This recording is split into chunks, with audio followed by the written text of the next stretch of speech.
So our next speaker, Nguyen, is a technical advisor for Trend Micro. Been in the industry for 15 years. 10 of those have been in cybersecurity. So very versed and deep in his knowledge. He's been a technical advisor to many Fortune 500 companies. And with that, let's welcome Nguyen.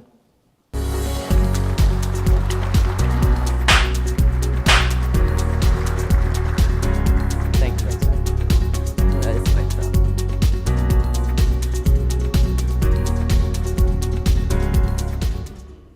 All right, morning everyone. All right, hopefully everybody's scared, because I know I am as well. So I'm going to talk to you guys a little bit about more around linking security intelligence with your security controls. And a few topics I'm going to touch base on is really quickly is going to be the threat landscape. What does that look like today? Advanced threat protection, threat lifecycle management, management and visibility around our controls and our endpoints and just our devices in general, and next-gen endpoint protection. So to put a little context around some of the information I'll be sharing today, Trend Micro has been gathering threat intelligence, analyzing, and correlating all this data for 28 plus years. We have hundreds of millions of sensors, threat researchers, and threat feeds that we partner with law enforcement, third-party feeds, and so on, and our customers to gather this data. And if we look at just the first half of this year alone, Trend Micro has blocked over 28 billion threats. And through our zero-day initiatives, we've identified over 473 vulnerabilities. And that number is just going to grow over time. That's a lot of data to analyze, process, or even react to when you're talking about the number of incidents that we may have within our organization. So how do we deal with that? I struggle with that question all the time as well. Ransomware. It's probably the buzzword of this year, if not more. And if we look again, just within the first half of this year alone, compared to last year overall, it has already increased by 172%. Right? And they're introducing ransomware through different mechanisms nowadays. Right? Normally it's through a Trojan that would then download the actual ransomware and then does the encryption of the targeted files. Right? Now ransomware themselves doesn't necessarily even have to go out and make a CNC callback to grab the additional public-private keys to do the encryption. It's all self-contained. Right? We also see that ransomware are automatically and very quickly being bundled in with exploit kits to be able to weaponize and leverage right away. Some of the more popular exploit kits would be the Angler, Neutrino, and so on. Angler, thankfully, we've just taken down that cyber actor, and so so Angler exploit kit is not being leveraged as much anymore, but we do see Neutrino picking up as far as the preferred exploit kit of today. And a lot of these exploit kits are really leveraging known vulnerabilities or vulnerabilities that unfortunately our organization can't easily patch very quickly.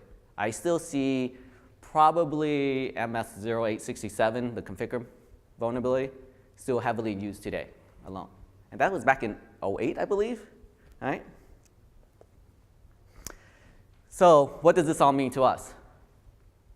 Well, we know that we still need and require our standard controls, but definitely more is needed. All right, so our standard security controls would include obviously your next-gen firewall, IDS, IPS, probably application control, your AV traditional or next-gen, your email web gateway, your breach detection, so sandboxing capabilities. Right? So we definitely need more than just the tools. And that more is more around how we manage the threat lifecycle. And that's really what I want to discuss about today. When we look at traditionally standard security controls, you're going to have your multiple different security controls protecting very specific areas of your environment. having a central manager, having your web proxy mail gateway solution, you have your server security, you have your endpoint security that's protecting your on-premise and off-premise solutions. And then, a few years ago, we have this breach detection technology that was introduced and now really became a standardized control as well, right? That is helping identify 0 days, detonating that and generating indicators of compromise and alerting us on those aspects. And all that information is being correlated back to a SIM. But like Ty had mentioned as well, right, is beyond the tools. We need the resources to be able to analyze, respond to these incidents. And the reality is, not all of us have those resources, right? Maybe sometime our group, our team is 2 or 3 people or larger. And the number of incidents that we have to respond to is definitely way beyond that individual's capacity to do so in a given day, right? So what does threat lifecycle management mean? Well, if we take a look at those standard security controls and we break it out, what I'm referring to is as a threat is coming in, irregardless of how it comes in and introduced into your environment, whether or not it's directly at the endpoint, through a USB channel, or through the mail, which is heavily used today as an infection vector, that security control should be able to integrate with your other security controls, where not, let's say it's a breach detection. Pass that sample because I want to have this analyzed even further. Detonate it. I get my indicators of compromise still, where not a CNC callback, SHA-1 values, go out and download additional payload that it's intended to do. But besides reacting to that particular threat directly at the mail, I'm sharing that threat intelligence back to my other various different controls because I know that same payload might be leveraged in a different type of attack or campaign.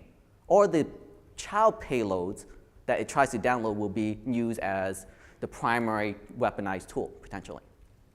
So I want to make sure that I'm sharing that intelligence across all my controls so that way I am more protected holistically and not at a very point solution or myopic point of view.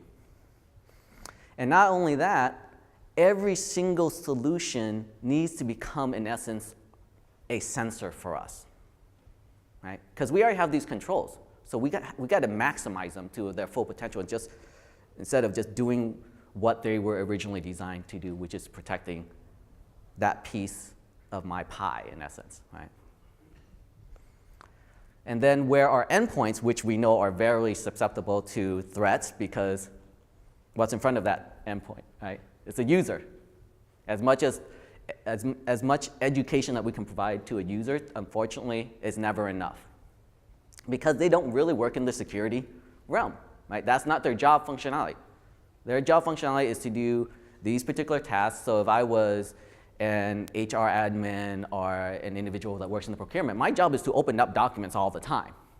And document exploits are used all the time. Right? I'm not going to be focused on, oh my gosh, is there a macro that I should enable or not on that?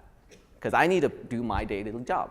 So that endpoint needs to become a sensor. My user becomes a sensor. So if I see something that passes my security control but is still suspicious, my endpoint needs to be able to submit that sample over to my sandbox, detonate, generate the indicators, and then respond to that and share it across the other controls. Now I can protect my whole community.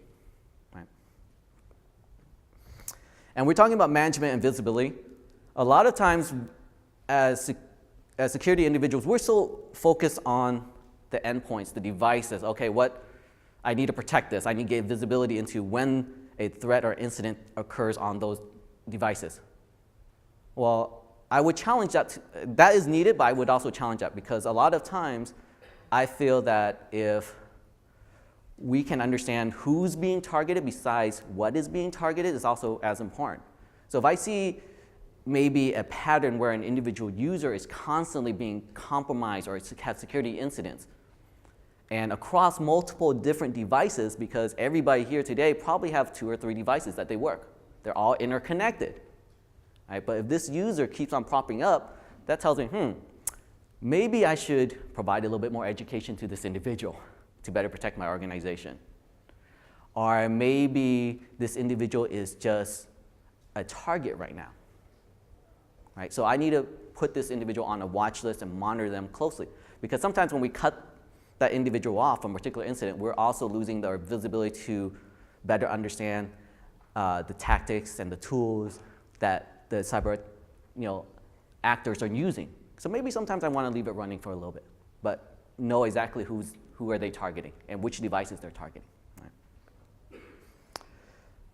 We also have a lot of enterprises that are moving towards the cloud, Office 365 and so on, using shared cloud storage. So we also have to be able to get visibility into those environments, being able to move our controls that we've always kind of had more management ability over, now being able to move that easily into the cloud as well. Off-premise controls is also very important. We have a lot of users, mobile workforce that are constantly traveling and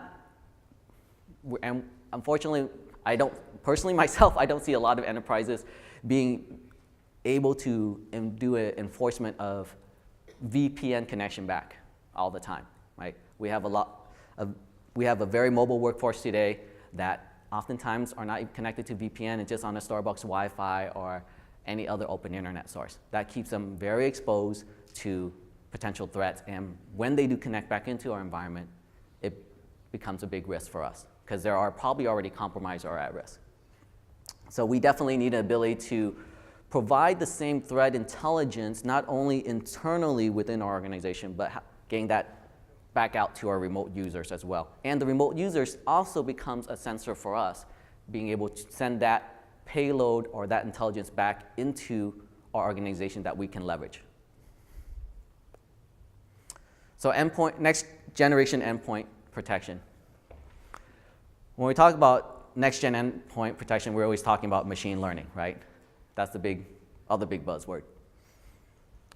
And machine learning is all about the threat intelligence. How much information can you share with your machine for it to learn, right? The larger the sample size, the better it's gonna be.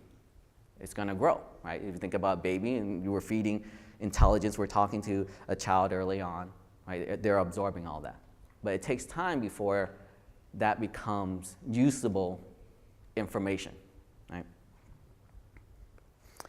So when we're talking about machine learning, I think